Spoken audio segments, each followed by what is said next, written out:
भगवान ने कुत्तों से कहा, मैं तुम्हें 20 साल का जीवन दे रहा हूं जिसमें तुम्हें दिन रात भौंकना है।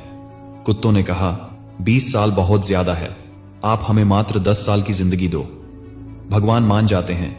फिर भगवान बंदरों से कहते हैं, मैं तुम्हें 20 साल का जीवन दे रहा हूं जिसमें लोगों को तुम्हें हंसाना है और खुद फान करनी है। तो बंदरों ने भी कहा, 20 साल बहुत ज्यादा है, आप हमारी उम्र भी कुत्तों की तरह 10 साल ही कर दीजिए।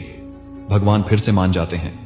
फिर भगवान गाय से कहते हैं, मैं तुम्हें 60 साल का जीवन देता हूं जिसमें तुम्हें किसानों की मदद करनी है, खेती बाड़ी करनी है।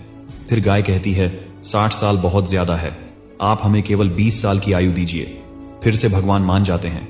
फिर भगवान मनुष्य से कहते हैं, मैं तुम्हें 20 साल की आयु दे रहा हूं जिसमें तुम्हें हंसना है, खेलना है और खूब मस्ती करनी है। फिर मनुष्य ने कहा, सिर्फ 20 साल।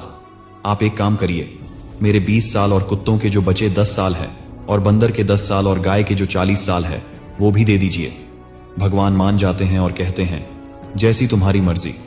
हम भगवान के दिए 20 साल बहुत मजे से जीते हैं और बचे हुए 40 साल हम दिन भर परिश्रम करते हैं जैसी गाय करती है।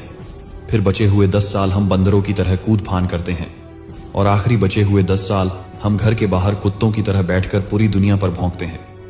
हो सकता है जिंदगी का सच ना हो, पर कहीं ना कहीं इसमें सच्चाई भी छुपी है।